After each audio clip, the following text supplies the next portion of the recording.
Guys, good morning, good evening, or good afternoon, wherever you are watching from. Yes, ita depend ni saa ngapi na uko maeneo gani. Guys, kama kawaida, it's your girl Doreen. If you're new here, consider subscribing. Remember to like the video. Mambo ni mengi jamani. Masaa ndio machache. Yenyewe masaa ni machache kwa hata mimi mwenyewe sipatikani. Guys, nimeona video ya Dave nikakosa kuelewa, sijui kama yuko sawa. Kuna watu wengine wanasema Dave yuko na kiburi, wengine wanasema Dave amerogwa. Mimi mwenyewe simuelewi cause ona, kuna huyu Pastor Elijah. Nani ajui Pastor Elijah? Kama tuwe ni fan, tu real fan wa Senior Dave, unajua Pastor Elijah vizuri. Na upande wa Pastor Elijah, I think hata ndiye alikuwa pastor wa kwanza kutambulishwa kwa fans before Apostle Joshua, if I'm not wrong. Ama litambulishwa ni nani alikuwa wa kwanza?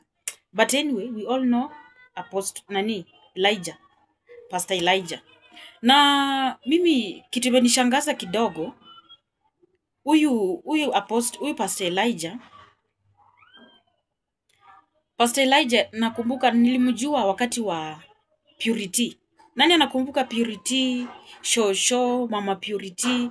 Unakumbuka Shosho akiroga familia yake, anaroga watoto, anaroga mjukuu, anaroga, yani alikuwa anaroga tu watu ovyo ovyo. Huyu Shosho na alikuwa na mashetani. Mtu mwenye alikuwa anasaidia hiyo channel ya Senior Dave, by the way, alikuwa nani? Huyu Pastor Elijah. Yani kumaanisha Dave astahili kumdoubt 100%, astahili kumdoubt. Cause tulimjua hata before Apostle Joshua, by the way. Na aliweza kusaidia mahali pengi sana. Kulikuwa mpaka na uganga na alikuwa anamaliza. And the funny thing, wakati huyo Shosho alikuwa anaroga watoto mpaka na in-laws, Pastor Elijah alikuwa anakuja kuomba hata bila dhabihu. Imagine, alikuwa anaomba bila dhabihu. Na mtu alikuwa anaacha kula nyasi na mambo inaenda sawa. Na Shosho ya Purity alikuwa mganga, tena mbaya sana, na alikuwa anaenda kwa waganga. Kwa wale ambao wanakumbuka na wenye wakumbuki, na wakumbusha ndio mjue huyu Pastor Elijah umetoka wapi na Senior Dave. No pastor nakumbuka huyo Shosho akiwa mchawi, akiwa mganga, huyu Pastor Elijah mmoja ndiye alimuombea mpaka Shosho akabadilika. Shosho aliacha uganga, hata story ya uganga kwa ijua tena. Na hii mission ya Senior Dave, I think kumekuwa na Apostle, kumekuwa na Pastor Elijah. Imefika mahali Apostle akaenda na nani na Dave kule TZ, na kila kitu ile happen, mliona nyinyi wote. Na wakati ilifika ni Bravo kuokolewa, ilihitajika dhabihu. Apostle akasema ni 500,000. Bila 500,000 basi hakuna kitu yote itatendeka. Bravo hatapona, hata aombewe aje hatapona. Na since watoke TZ, wamekaa hapa Kenya muda mrefu. Tumesikia tu Bravo baada hajapona, hatujui kina Charles wako wapi, Ibrahim baada hatujui wako wapi. We don't know kama wamewatafuta ama ni nini inaendelea. Watu wanajiuliza tu maswali. Then guys, wakiwa kule walikuja Kenya na Bravo. Na Bravo amesema hakuna change, bado ni hivyo tu venye hali iko, anatapika tu na baada hajarudisha fahamu. Na Apostle akasema lazima dhabihu. So mimi nimeshangaa, nimeona Apostle amerudi kwa studio, not Apostle, Pastor Elijah. Pastor Elijah akirudi kwa studio alikuwa na nia ya kufanya nini? Kusaidia. Na mmesikia akisema vizuri, yeye kujileta kwa studio ni eti aliweza kusikia sauti ya Mungu. Unajua wakati mwingine watu wanapenda kupuuza sauti ya Mungu sana. That's why unaona kuna watu wengine wanashinda kuquote, wanasema Biblia inasema mwanamke hastahili kuhubiri. Anyway, ni sawa. Biblia, it's written, even God himself took part in writing, but sasa kuna sauti. Unajua sauti ikikuja, ikikwambia ondoka enda uhubiri, hakuna venye utapinga au utatafuta kwa Biblia ati usema Biblia ilisema mwanamke asihubiri. Wakati unasikia sauti imesema, imekucommand, ni sauti ya Mungu. Inapaswa usikie sauti hata usifuate mambo ya Biblia, because Biblia ni neno la Mungu. Na sasa neno la Mungu mwenyewe akinena, basi hautafuata neno, utafuata kile amenena, ile sauti ambayo umesikia. Na umesikia ule mtumishi akisema yeye kukuja aliweza kusikia neno la Mwenyezi Mungu. Aliambiwa wakati alikuwa milimani, alisikia sauti ikimwambia nenda mpaka kwa kule kwa Senior Dave studio, na ukifika kule kuna mtu utaombea na ni Bravo. Alikuwa anahitajika dhabihu, lakini dhabihu for now haina maana, tutamuombea na mtamuombea, na akiombewa atakuwa sawa. But sasa kuna kijana yetu, watu wanasema wamerogwa, watu wamuelewi, mimi simuelewi. Kuna kijana yetu anaitwa Senior Dave. Dave anadoubt nani? Anadoubt mtumishi mwenyewe. Anadoubt Pastor Elijah, mtu amekuwa naye muda mrefu since last year. Is it last year or last year but one? It's either last year ikianza ama last year but one. Anamdoubt mpaka anapigia Fred simu kumwambia ati kuna mtu ako hapa. Kuna watu wametumwa ati wanakuja kuombea Bravo. Like seriously, kitu Dave angefanya si vibaya kujulisha Fred since mission wako wote. But once alikuwa amesikia tu. Once alisikia kuna mtumishi amekuja na anamjua, hata angepigia mtu mwingine ama angeambia apostle kuna pastor amekuja na unamjua, kuja tuombe. Anasema hivi na hivi, sauti imenena. But sasa anamdoubt, it's like anauliza Fred tufanye aje, sijui ni nini. It's like ataki hiyo za maombi. Ai guys. Sasa hii ni maombi, hii ni sauti ya Mungu imesema kuwa Bravo akiombewa bila dhabihu atakuwa sawa. Sasa naye amini mtumishi wa Mungu, anaamini dhabihu ndio itafanya Bravo apone. Na sasa dhabihu yenyewe isipopatikana. Anyway, si vibaya hata kutafuta apostle ama kutafuta mapasta wengine. Basi Dave angefanya hivi. Since anajua ama pasta na kuna kwa watu wote watatu, hakuna mtu mwenye ajui. Fred anajua hata wote mapasta wote anawajua. Wamekuwa mission na wao for so long. Basi Dave angefanya hivi.